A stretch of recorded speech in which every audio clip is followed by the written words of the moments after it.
started, and welcome to the Wrestling Time Post Show. It is Monday, December 18, 2023, and tonight I will be reviewing Monday Night Raw. Okay, so let's talk about this women's tag team title match. This is Chelsea Green and Piper Niven versus Katana Chance and Kayden Carter. So this was a really good match, and I really enjoyed it. But all good things must come to an end. I've been enjoying Chelsea Green and Piper Niven's title reign. Kayden Carter and Katana Chance were victorious after they hit the after party to Chelsea Green. So good for them, I think, as everybody who watches my channel here knows, I don't watch NXT. So I didn't see Kayden Carter and Katana Chance in NXT. I didn't see how good they were of a tag team, but their tag team matches that they've had, that showcased them really well. And this was no different. They've been showcased really well. I'm happy for them. I'm not gonna lie though, I'm gonna miss Chelsea Green and Piper Niven being tag team champions here. So I think where this is gonna go is they're a face team. So they might lose to let me see. Very mid match. It was, but glad Kayden and Katana won it, which they deserve the tag titles. They were by a legit tag team. I would recommend watching their matches in NXT. Well, since you brought that up, which match would you recommend me to watch? Because like I said, I don't watch NXT here. And yes, like Michael brought up, they are a legitimate tag team. They weren't just thrown. Okay, maybe at some point they were just a random team, but they were thrown together. But they've been teaming for a while now, so they're not just a random tag team anymore. They're a legitimate tag team. So good for them. I honestly still think the Kabuki Warriors, right that wrong and give them the titles at some point. But they definitely need to watch all their NXT matches. Okay, at some point I will. But let's talk about Chelsea Green for a second here. We got to give her flowers. She did the best she could given the circumstances. She was teaming with Carmella originally. Carmella got pregnant. They put her with Sonya Deville, and that was going well. And then unfortunately, Sonya Deville got injured, and she teamed up with Piper Niven. So despite all of those tag team partner changes, Chelsea Green knocked it out of the park. She and Piper Niven were hilarious together. I mean, you guys remember on Halloween when they dressed up as the Heart Foundation? So, really, let me see. Samantha didn't do her usual ring announcement for Chelsea. That cursed them to lose the titles. Yeah, it did. Where we go from here, I think maybe it's time Chelsea Green gets pushed as a singles competitor. I think she would knock it out of the park. But then again, with Deonna Purrazzo hitting free agency status January 1st, could we potentially see Deonna Purrazzo in WWE? Could we potentially see a reunion of Vex? For those of you who don't know, Chelsea Green is a former Knockouts Tag Team Champion and a Knockouts Champion. She made history by becoming the fourth woman to hold both the WWE titles and the Knockouts Tag titles. So if Deonna Purrazzo joins her, would she also make history too? Good then. Samantha didn't do... Okay, first of all, I like the way she announces Chelsea Green. Why are you being such a hater? Did you drink some haterade? Kayden and Katana were former NXT Women's Tag Team Champions as well. Yeah, they were the longest reigning apparently. But good for them. Happy for Kayden Carter and Katana Chance. Hopefully this leads to something more. Hopefully they get to go over to SmackDown, interact with the Kabuki Warriors. Hopefully they get to go to NXT, because that was the whole point of these women's tag titles. They were supposed to be defended on every brand, but yet so far they were just been defended on Raw. So hopefully, again, they visit all the brands. It seems like we're going to get new number one contenders. It's going to be the team of Natty and Tegan Nox versus the team of Shayna Baszler and Zoe Starks at day one. I don't know why they still insist on putting Shayna Baszler in a tag team. I don't know, but instead of putting her in a tag team, you should have put her in the singles division and, build her up and have her go after Rhea, but that's just me. All right, that's not the only tag team match we had tonight. In the main event, we had the tag team title match. It was Judgment Day versus the Creed Brothers. Wow, this was an amazing main event. The Creed Brothers have been so fantastic on the main roster, and all the matches that they've had, they've knocked it out of the park. I mean, they took Judgment Day to the limit. they hit the two Brutus balls on Judgment Day twice, and it still wasn't enough to take the titles off of Judgment Day here. Like, Judgment Day successfully retained, which is no surprise. I mean, I didn't think the Creed brothers were going to win the tag titles so early in their debut on the main roster. Now, there might be a little bit of controversy because it seems here Julius got his shoulder up. So I don't know if that was a botch on their end or if that was supposed to happen. The Creeds are great. The crowd is starting to like them, but they're not ready for the gold yet. Exactly, they're not. So I don't know if that was a botch on their end or if that, is supposed to be meant to set up a rematch. But, maybe it'll play into it somehow. Speaking of the Creed brothers, we also find out that Rhea Ripley is gonna face off against Ivy Nile at day one. And she's so confident she's gonna beat Ivy Nile. She put her women's title on the line. I don't think Ivy Niles is winning that match, but I do think it's supposed to be a showcase match. We're going to see what Ivy Niles can do in that match. We got a little preview of it during this match when she pretty much attacked Rhea, but then again, Rhea did attempt to cheap shot her, so Rhea had it coming. But nevertheless, a really great main event. Now, let's talk about this opening 2-minute era. I kicked up with the usual Judgment Day promo, and you know how this goes. It's the same shtick every time, and it's the same Judgment Day promo. They're basically talking about how they run Monday Night Raw. Like, we haven't heard that one 1,000 times. So let's kind of skip forward in this promo. R-Truth comes out. And if you guys remember last week, he got beaten down by the Judgment Day, and Damian Priest told R-Truth that he hates him.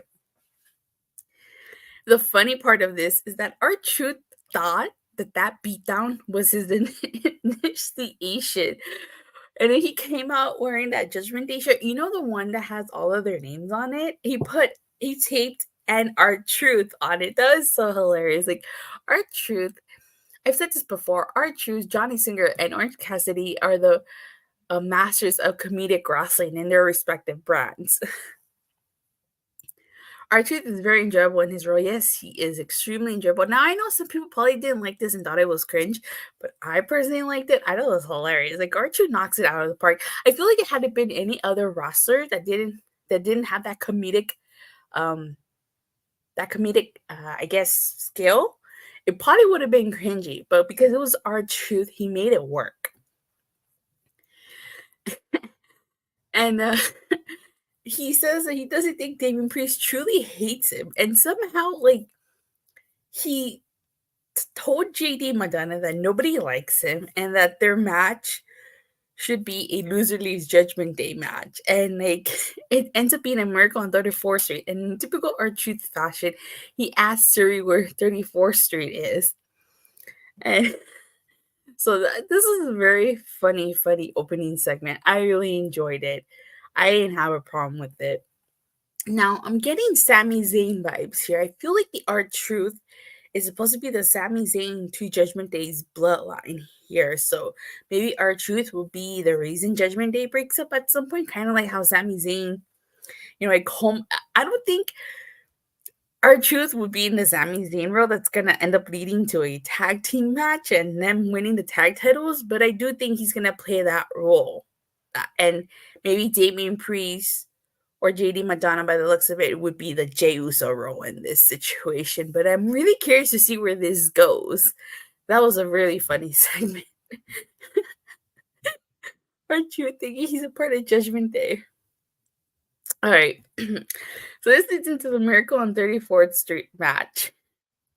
R-Truth versus JD McDonagh. Again, stipulation, loser leaves Judgment Day.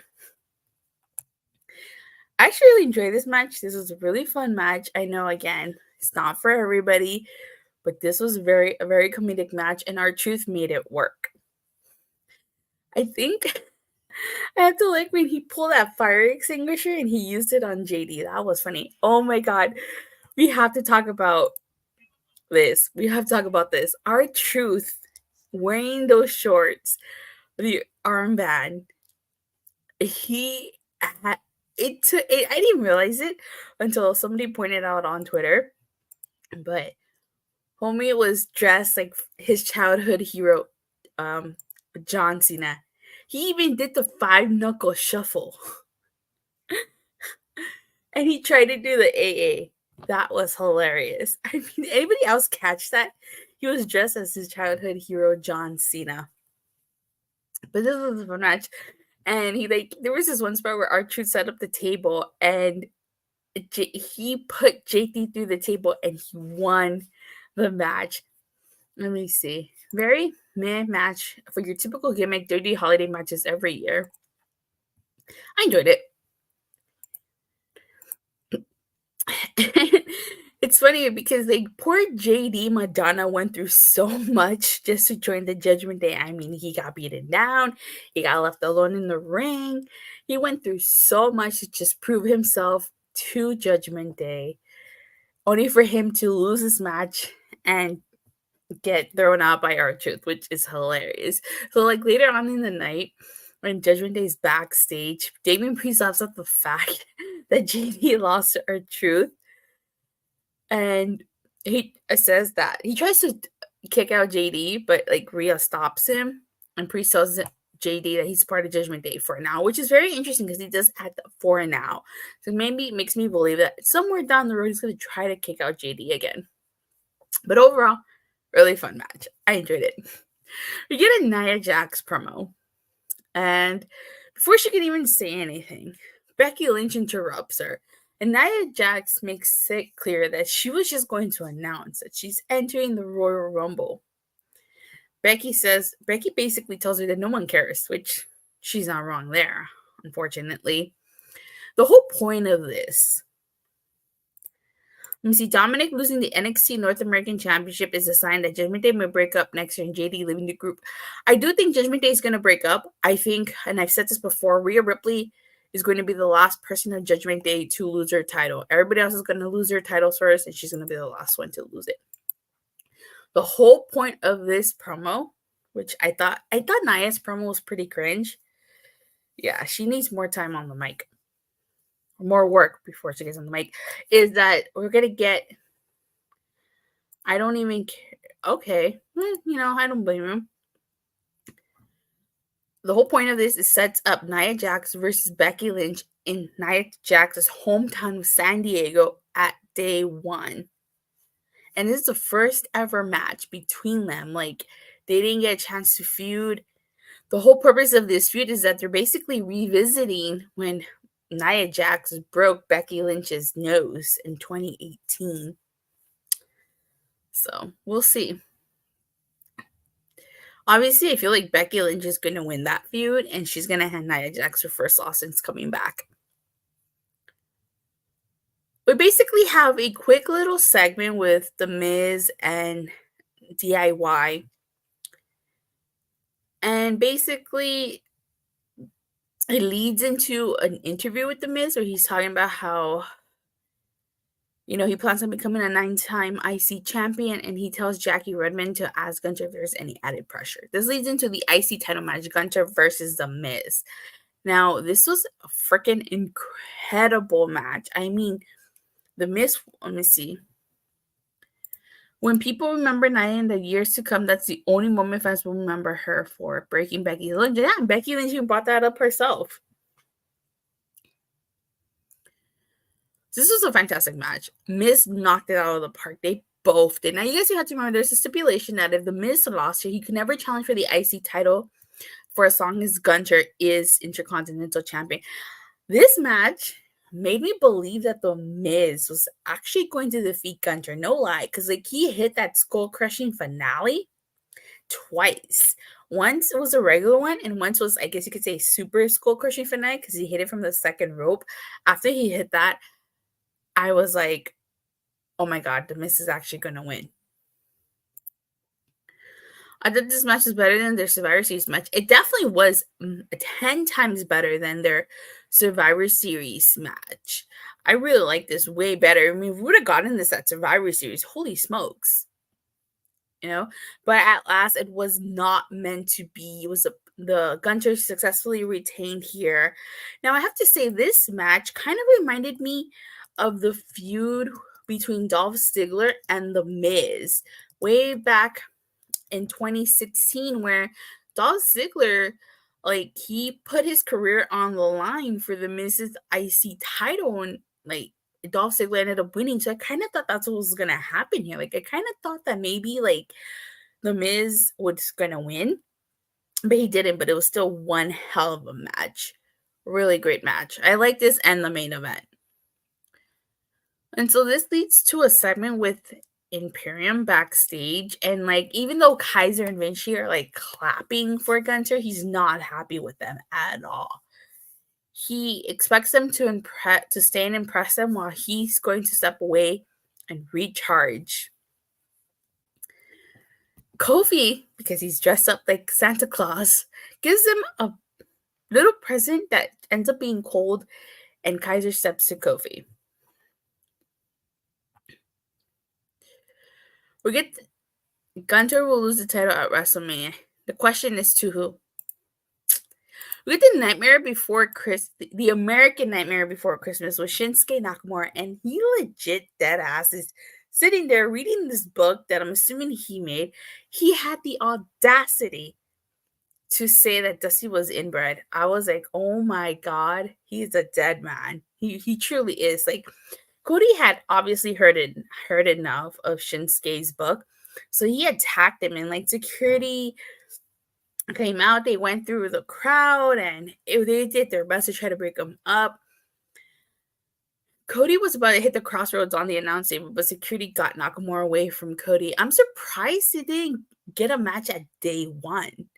So I'm assuming this match is going to happen before Royal Rumble, because we all know Cody Rhodes is going to be in the Royal Rumble. So when is this match happening?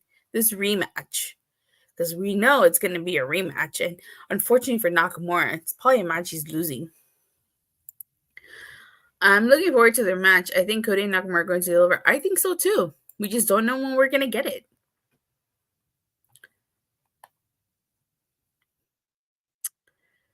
Okay. We get Akira Tozawa versus Ivar. Ivar was victorious. Did I need to say more? At least it wasn't an enhancement match. Akira Tozawa tried, but he just wasn't able to overcome Ivar. I think it's going to be on a random Raw before Rumble, probably. We get Seth frickin' Rollins. He goes out there and he cuts a promo. And as he's talking, Drew McIntyre interrupts him.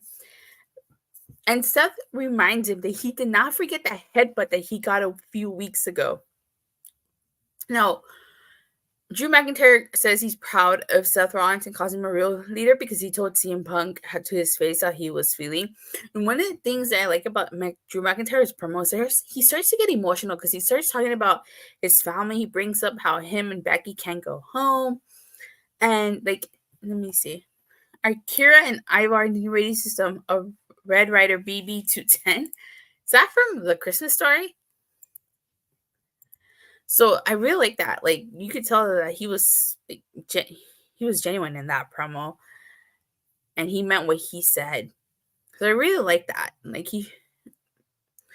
and Rollins tells McIntyre that he needs to take responsibility for his actions. And while he wants to believe McIntyre's words are from the heart, his actions contradict his words. Now, people point out the fact that Seth Rollins told Drew McIntyre that he doesn't hate him, he pities him, which people think is similar to what Hangman told CM Punk in that promo last year before Double or Nothing. The same one that people said Seth Rollins borrowed from last week. Yeah, I thought you would get the reference. I did get the reference. So what do you guys think? You guys think it's just a coincidence that Seth Rollins said that exact same line that Hangman said? Or did he actually steal that line from Hangman's promo? So, of course, Drew attempts to cheap shot Rollins, and like he sends him into a steel step. So I'm very curious to see what's going to happen at their match next week. Like, obviously, Drew McIntyre is losing. So, like, is he going to attack Seth Rollins? Like, I'm so curious to see what's going to happen. What do you guys think is going to happen? I mean, what more can Drew McIntyre do? He stole that from Hangman's promo. Really? You think he stole it from him? It could just be a coincidence. We get Jey Uso versus Ludwig Kaiser because, when Kofi Claus came back out to the crowd, he was handing out presents and he got attacked by Imperium. And Jey Uso came out to defend Kofi Kingston. So this sets up that match. And of course, Jey Uso was victorious. And Gunther is not going to be too happy with the fact that Ludwig Kaiser lost to Jey Uso. We don't know if McIntyre signed a new contract. That is true. So I do think he is going to lose. Let me see. That match was yeet. 7 out of 10. 7 out of 10, yeah.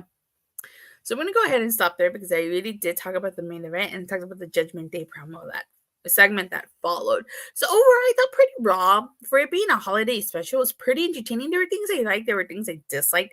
I disliked Akira Tozawa versus Ivar. Imperium getting Cole for Christmas or attacking. They already did get Cole. That's why we got that match. They got Cole earlier in the night, and then they confronted Kofi Kingston. 6 out of 10, okay, show, but a mixed bag in parts. Yeah, I do agree. It was definitely a mixed bag. I get it was a holiday edition, so, but for the most part, it was all right. I give it a 7 out of 10. Really happy. Kayden, and Katana Chance are the new women's tag team champions. Don't get me wrong, I like Chelsea Green. I was hoping they'd stay tag team champions, but hey, all good things must come to an end. Cole, for you not watching Zoolander? Yeah. But like I said, was not a fan of Akira Tozawa versus Ivar. And that's pretty much it. So I'd give it a 7.5 out of 10. Not bad for a holiday special. Could have been way worse. But with that being said, thank you guys all so much for watching and for the continuous support. Please don't forget to like and subscribe. Make sure you hit that bell so you get notified whenever I go live or release a new video. As far as Wednesday is concerned, depending on the weather, I may or may not live stream because it is supposed to rain here. So that's that.